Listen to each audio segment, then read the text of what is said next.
2013 went by fast, didn't it? I know for a lot of people it didn't go by fast enough because 2016 can't come soon enough. But try to take the time to smell the roses, y'all. There's got to be a garden of them somewhere with all the manure that's been laid since Obama was elected. I think what's happening. Propaganda.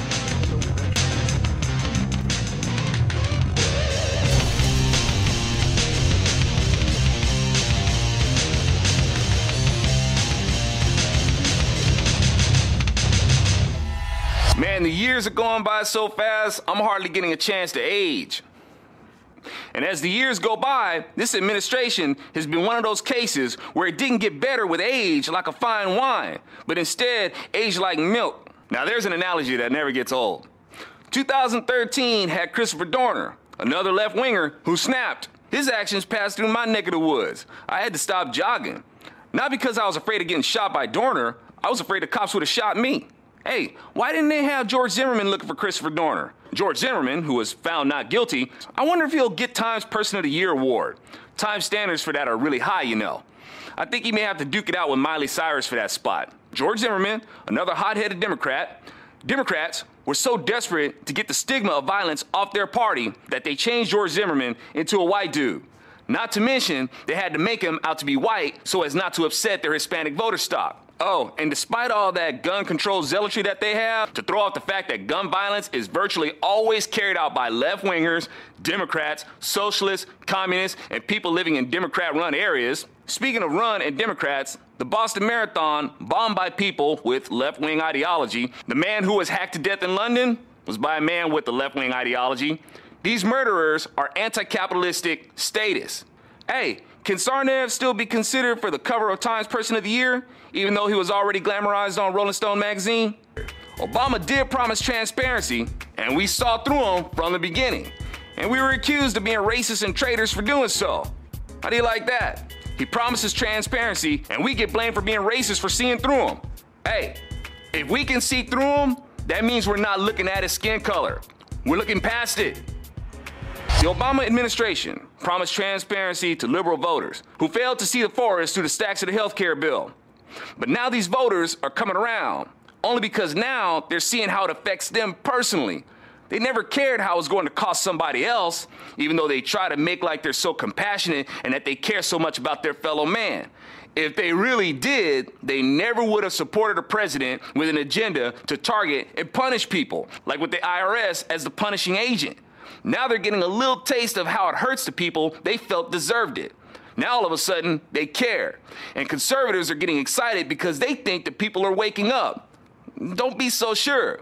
People are seeing that Obama is wrong, but are they seeing that the ideology that he represents is wrong? The reason why they're starting to see Obama as a failure is because he failed to apply enough lubrication to stick it to us. It was supposed to be a pleasant experience. But Obama didn't execute their worldview with the finesse they expected him to. So as they are more and more showing their disapproval with Obama, I've not heard them express disapproval of what he represents.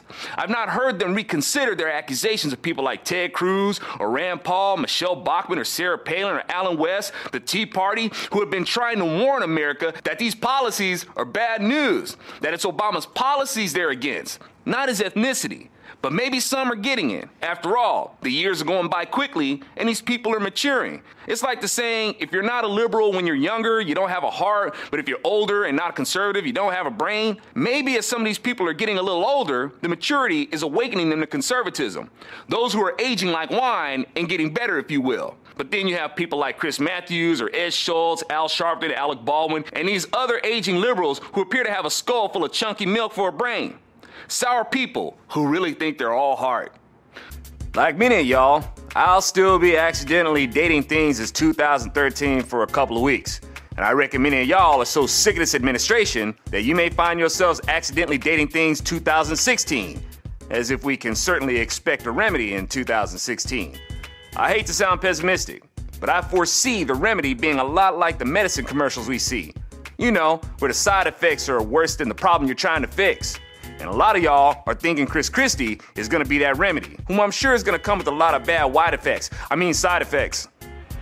Establishment GOP says we need to avoid our social conservatism to gain victories. Yeah, I guess that doesn't really explain how Duck Dynasty is so successful, while not hiding from social conservatism at all. They shoot ducks, blow up beavers, grow their beards and hair long, stand for life and traditional marriage, and make sure to thank the Lord in every episode. And they're winning people over, while people like Karl Rove are telling people that entertainment illustrations have no effect on people. And the rhinos think we should avoid doing the things that distinguish us from the Democrat Party, and not listening to the fact that people say they can't tell the difference between the two parties. I'll remind you, Democrats don't tell Democrats to give up their social liberalism. So it's not them trying to be like us. So if we got rhinos telling us to ditch our social conservatism, then it can only mean that it's Republicans trying to be like Democrats. Which also means that what is failing in government is Democrat ideals aided by Republican enablers. Enablers who really think that they're enlightened because their plans consist of compromises under the guise of passive obstruction. Hey, I'm gonna let y'all in on a little secret. Compromising with bad ideas is a bad idea. But anyway, as long as liberals keep putting out bad movies like The Butler, things are just gonna get worse. It's so sad that rhinos don't seem to understand the effects of even bad movies. And liberals make lots of them, as well as good ones, but still with bad messages. But as the saying goes, if you tell a lie enough, people will believe it. And Hollywood is in the industry of mass producing make-believe. Whereas the GOP would rather just give more money to politicians than helping to fund illustrations to promote conservatism and counter the lie. The liberals are so comfortable with lies that a person can get next to Obama and gesture with bogus sign language during a memorial for Mandela, which also affirms the lie of Mandela being the saint. He may be a saint of socialism, but that's about it. Speaking of saints, conservatives also have to tangle with liberals deeper infiltrating the Catholic Church through the Pope, who reflects their sentiments against capitalism. Rhinos say we need to avoid social conservatism and focus on fiscal policy, and they can't even defend or sell capitalism. And now liberals have taken an even deeper foothold to stigmatize capitalism with the Pope. I really hope y'all will get my audiobook, Weapon of Mass Destruction, and examine my chapter, The Case for Capitalism.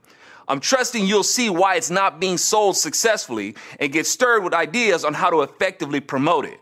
I'm hoping that a resolution for 2014 will be for Republicans to promote conservatism instead of shunning it, and stop falling for the idea that the Tea Party and people like Sarah Palin are the problem. I'm hoping that a resolution for 2014 will be for Republicans to stop promoting politicians and assuming that it takes politicians to fix things. I hope they'll finally understand that if they would just promote conservatism or support the promotion of it, then they would see better results. I'm Alfonso Rachel with Zonation, and no matter how bad you think Obama is, it can get worse. And just because Obama is an obvious failure doesn't mean he won't be succeeded by someone worse. Carter was bad, and many thought we couldn't get worse. But we did get worse, didn't we? Even when we had Reagan after Carter, people took that for granted, and eventually we ended up with someone worse than Carter. So please don't fall for the idea that, hey, after Carter, people learned their lesson, and we got Reagan. That lesson doesn't last. Obama is proof of that. I hope Republicans will learn the importance of conserving the lesson and being creative with how to protect America from Democrats, who are always busy with being creative with ways to destroy it. Compromising with bad ideas is a bad idea.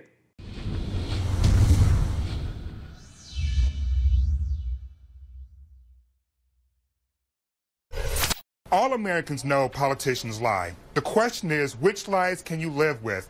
And time again, Americans have said we can deal with the lies that President Obama tells us.